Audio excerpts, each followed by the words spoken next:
क्या आपके भी कानों में सीटी, घंटी या हवा चलने की आवाज़ आती है जिसका बाहर से कोई सोर्स नहीं होता लेकिन आपके कान में आ रही है? इस प्रॉब्लम को हम कहते हैं टिनिटस। टिनिटस आज की डेट में लाखों करोड़ों लोगों में पाई जा रही है और इसी विषय पे आज डिटेल में जानकारी लेने के लिए हमारे बीच में एक स्पेशल गेस्ट मौजूद हैं जिनका नाम डॉक्टर निधि धवन है। डॉक्टर निधि फोर्टिस हॉस्पिटल वसंत कुंज ईएनटी डिपार्टमेंट की डायरेक्टर भी हैं और मैं आपका होस्ट आज का प्रतिष्ठित माथुर, फाउंडर ऑफ वर्नल साउंड्स, हमारे पहले हेल्थ पॉडकास्ट में आपका स्वागत करता है। Thank you so much ma'am, आज अपना कीमती समय हम लोगों को देने के लिए।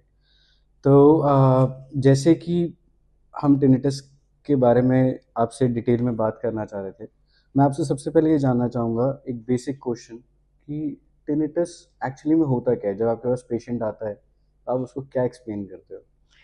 पहले तो थैंक यू प्रतिष्ठित for calling me, because tinnitus एक ऐसी चीज़ है जो अभी तक लोग कहते आए हैं इनक्योरेबल है, that if you have tinnitus just bear with it. Unfortunately, a lot of people are suffering. Fortunately, there are answers. Tinnitus एक कान में बजने वाली सीटी जैसी नॉइज है जो एक सबलिमिनल लेवल पर बहुत से लोगों को सुनाई देती है। यूजुअली हम ये कहेंगे कि टिनिटस को दो तरीके से बांटा जा सकता है, ऑब्जेक्टिव या सब्जेक्टिव। सब्जेक्टिव जो सिर्फ पेशेंट को सुनाई देता है, ऑब्जेक्टिव जो एक एग्जामिनर भी सुन सकता है। लेकिन जितने भी ऑब्जेक्टिव टिनाइटस हैं उनको हम क्लासिकली टिनाइटस ना कह के एक नया नॉमेनक्लेचर देने की कोशिश कर रहे हैं, somatosensory noise. Okay. Tinnitus can be very disabling because it is always constantly playing in your head, but some people are able to tolerate it and remove it from conscious awareness also. Right. And given the fact that this is possible, opens up treatment options. Right. तो अगर हम लोग बात करें, आपका पहला क्या step होता है when patient comes to the clinic, आप टिनिटस की कंप्लेन करता है तो आपका क्या स्टेप रहता है? The first step is to find out कि पेशेंट की हियरिंग ठीक है कि नहीं, क्योंकि अक्सर, और ये भी एक बहुत बड़ी असमंजस वाली बात है कि टिनिटस असल में शुरू कहाँ से होता है, राइट, कान से या दिमाग से। राइट। सो हमारा ये देखा गया है कि टिनिटस जिन लोगों को होता है उनमें अक्सर हियरिंग लॉस भी होता है, दो नॉट ऑलवेज सो, और जिन लोगों में हियरिंग लॉस होता है उन लोगों में टिनाइटस होने की आशंका ज़्यादा है। सो हियरिंग को पहले स्क्रीन करना, टिनाइटस को मैच करना, मैप करना कि वो किस लेवल का है, किस फ्रीक्वेंसी का है और कितना आपकी कॉन्शियसनेस में इंट्रूड कर सकता है, ये पहले स्टेप्स होते हैं। तो मैम जैसे आप कह रहे थे अभी कि जिनको हियरिंग लॉस होता है उनमें टिनाइटस होना थोड़ा सा आम है, तो अभी तक तो हम लोग ये सुनते थे, समझते थे कि हियरिंग लॉस जो है एक एज रिलेटेड सिम्टम है, इशू है, जो आप एक सर्टेन एज के बाद you always feel it, right. But अगर हम आज के टाइम में देखें तो जो एवरेज हम लोग देख रहे हैं इन वर्नल साउंड्स, वो 25 साल से 50 साल के बीच में पेशेंट्स का रेशियो बहुत ज़्यादा है। तो वो क्यों आ रहा है? बहुत सारे कारण हो सकते हैं। आजकल जो देख रहे हो that may be related to partly the pandemic also, because we have seen pre-pandemic years में, and we've done this study in our own institution, हम लोग देखते थे महीने में एक या दो case, right, but now that frequency is 4 to 5 cases a day. right. Of course it depends on the volumes of your clinic and depends on who goes where for treatment, but largely ear clinics are seeing an explosion of tinnitus. ये वाला tinnitus in some respects is different from what we were observing earlier. इस tinnitus के साथ hearing loss may not be that common. Okay. Or it may be the initial stage of a hearing loss which has not become recordable. Okay. So tinnitus may be just a warning that the patient needs to be screened further. All right. Right. तो after screening, जब हम patients का आपने hearing test करा लिया, you have done all the diagnosis part, right? Now what is the next step of yours? Tinnitus की management बहुत multifactorial है और दो चीज़ों का ख्याल रखना ज़रूरी है. एक, टिनाइटस इटसेल्फ, Right. दूसरा पेशेंट का रिस्पॉन्स टू टिनाइटस. Right. बहुत सारे लोग, मैंने आपको बोला, इसको अपनी कॉन्शियसनेस से निकाल देते हैं एंड उनकी लाइफ नॉर्मली चल रही है.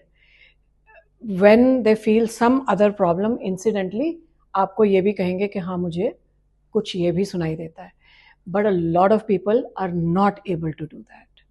सो टिनाइटस को मैनेज करने के लिए एक उस साउंड को ट्रीट करना है और दूसरा पेशेंट के उस साउंड को साइकोलॉजिकल रिस्पॉन्स को ट्रीट करना. राइट, बिकॉज बहुत सारे पेशेंट्स कहते हैं हमें बहुत एंजाइटी हो रही है, सम पीपल से डिप्रेशन महसूस होता है, नींद डिस्टर्ब होती है. नींद डिस्टर्ब होती है. Right. When the sleep is disturbed तो बाकी सारी चीज़ें एम्पलीफाई हो जाती हैं, राइट राइट, बढ़ जाती हैं.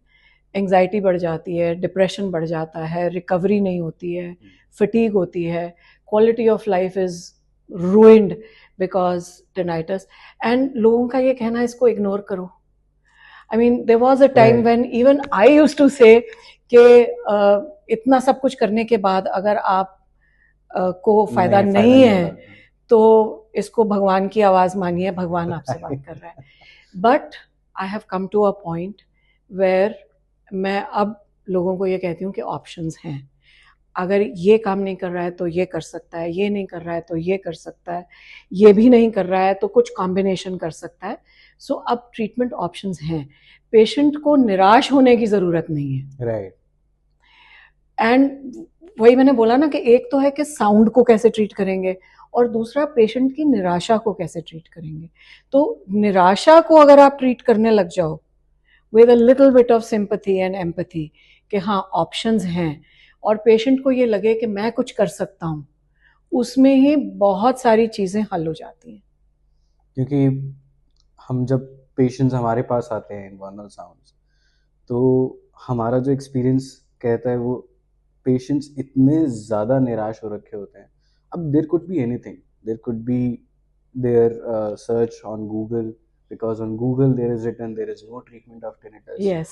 Now patient goes to 10-15 doctors, अब उसमें से कुछ कहते हैं नहीं इसका ट्रीटमेंट हो सकता है, 90% कहते हैं नहीं हो सकता, 90% कहते हैं नहीं हो सकता, which makes them feel like कि अब हम कौन सी प्रॉब्लम में आ चुके हैं. तो ये ऑफ कोर्स काउंसलिंग होना पेशेंट की, उनको समझाना और एक कि this is possible, this is very important. तो मैम आपको क्या लगता है कि टिनिटस में टेक्नोलॉजी कैसे काम कर सकती है, हाउ इट इज ग्रोइंग? सो हम मेरे ख्याल से 20-25 साल, may be more than that, एक जस्टरबॉफ का मॉडल आया था जिसमें हम कहते थे कि टिनाइटस रीट्रेनमेंट थेरेपी इफ़ेक्टिव है. प्रॉब्लम ये थी कि वो रीट्रेनमेंट पेशेंट स्पेसिफिक नहीं थी और सबके लिए white noise, pink noise, grey noise, जिसका जैसा मन किया उस रंग की नॉइज़ आपको डिलीवर हो जाती थी. लेकिन as we have come to realise, जिस फ्रीक्वेंसी में पेशेंट का हियरिंग लॉस ज़्यादा होता है, उस फ्रीक्वेंसी में डिफेक्ट को फिल करने के लिए चाहे वो ब्रेन से हो रहा है चाहे वो कान से हो रहा है, ये नॉइज इंटरनली जनरेट हो रही है। राइट। और एक बार जब माइंड इसके ऊपर फोकस कर जाता है तो उससे फोकस हटाना मुश्किल हो जाता है। तो अब इसमें दो चीज़ें अगेन इम्पॉर्टेंट हो जाती हैं देखनी, कि आप किस नॉइज़ को दबाना चाह रहे हैं और किस लेवल पर दबाना चाह रहे हैं। बिल्कुल। Technology helps us in that. So your device, the Vernal Sounds device, is an excellent device which I have tried and found to be extremely effective. In fact, we did the pilot together at Yes. Shroff Hospital.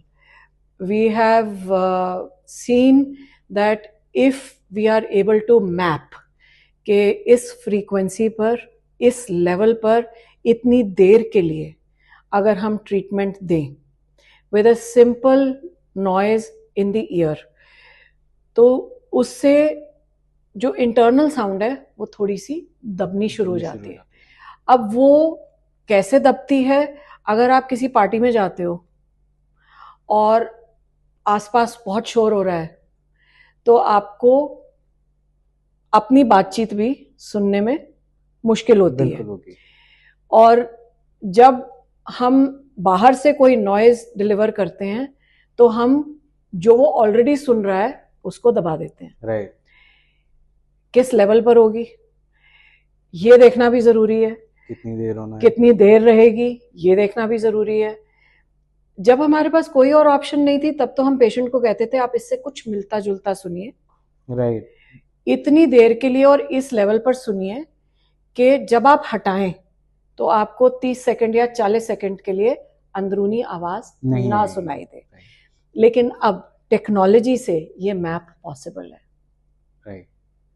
सो जैसे कि मैं सबको बता भी रहा था पहले कि हम वर्नल साउंड्स में हम यही करते हैं, हम आपकी प्रॉब्लम को फ्रॉम द इनिशियल स्टेज कि वो क्यों हुआ, कैसे हुआ, क्या कारण रह सकता है, दूसरा उसकी सिविरिटी, साउंड की सिविरिटी, उसकी टिनिटस का क्या आपकी डेली लाइफ में इम्पैक्ट है, उसकी सिविरिटी को पूरा मैप करते हैं।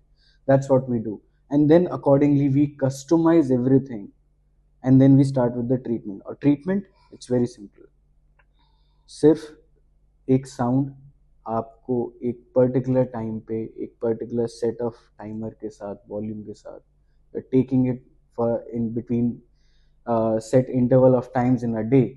It's like 3 times, 2 times in a day, which is helping आपके न्यूरॉन्स को, आपके tinnitus साउंड को सेटल करने के लिए। And what we have seen in pilot is कि अगर पेशेंट को 5 साल से भी है, 2 साल से भी है, no matter what the time duration is, patient का जो एवरेज ट्रीटमेंट पीरियड रहा है वो 2 से 3 महीने के बीच में रहा है, which is I is like almost like magic. Which is like a magic. We don't even expected that. Yeah, but yeah. It worked. It really so worked. The other thing that is also important is कि जैसे आपने कहा कि उसके cause को देखना, कोई sinister cause नहीं होना चाहिए, मेडिकल कॉजेज जो ट्रीटेबल हैं उनको ट्रीट किया जाए।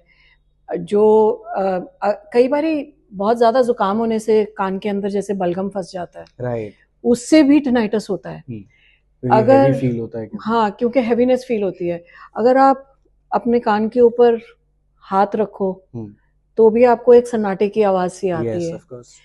तो 50 to 70% लोगों को एकदम सन्नाटे में, जिसको हम एनेकोइक चेम्बर कहते हैं, कुछ ना कुछ अंदरूनी साउंड सुनाई देती है। राइट। लेकिन रोजमर्रा की जिंदगी के कारण ये अंदरूनी आवाज दबी रहती है, ब्रेन इसके ऊपर फोकस नहीं करता है। तो ये कहना कि tinnitus is a disease, no, tinnitus is a symptom. जो यूजुअली पेशेंट समझते हैं that's a disease, untreatable disease.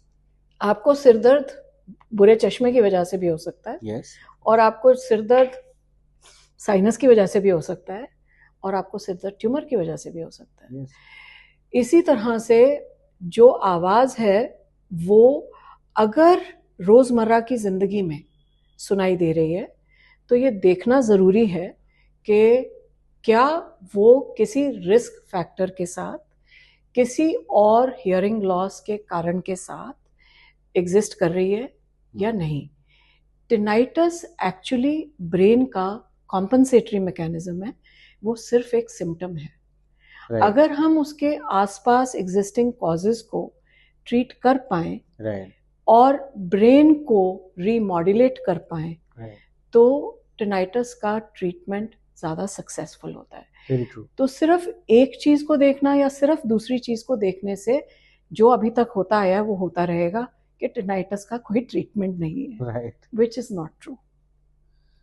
Right so thank you so much ma'am, अपना आज अपने समय दिया हमें इस इम्पोर्टेंट टॉपिक पे बात करने के लिए, जो कि बहुत ही मेरे हिसाब से बहुत अंडररेटेड है, जो कि पेशेंट्स के पास इस चीज़ की इंफॉर्मेशन की बहुत कमी है कि वो अगर किसी चीज़ से जूझ रहे हैं तो वो क्या है, क्यों है।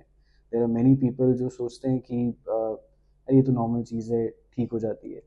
मैं उनको ये समझाना चाह रहा था कि this is not something which is normal जो अपने आप ठीक हो जाती है। ये धीरे धीरे करके अगर बढ़ी तो फिर वो बढ़ेगी और आपकी डेली लाइफ पे इम्पैक्ट डालेगी। So thank you so much for giving us the insights on this problem. Thank you so much, Pratishthit, for calling me over. And I would say कि जो अभी तक टिनाइटस के मरीज़ों को एक अकेलापन और एक हेल्पलेसनेस लगती है, you are doing yeoman service for that area. I don't know what was your motivation, लेकिन thank you for being in the field of doing something for this underrated but big problem. Thank you so much. तो आज हमारे काफ़ी सारे concepts tinnitus को लेके clear हो चुके हैं। आज तक हमें ये लगता था कि टिनिटस एक ऐसी प्रॉब्लम है जो कि अनट्रीटेबल है, अनडायग्नोसेबल है, बट आज डॉक्टर निधि के साथ हमारे काफ़ी सारे कॉन्सेप्ट्स क्लियर हो चुके हैं। और मैं ये कहना चाहूँगा कि अगर आपको भी टिनिटस है या उससे रिलेटेड सिम्टम्स हैं, या आपके किसी नोन में किसी फ्रेंड को, रिलेटिव को, नेबर को अगर आपको पता है कि उनको ऐसे सिम्टम्स हैं, तो आप नीचे दिए गए नंबर पे कॉल कर सकते हैं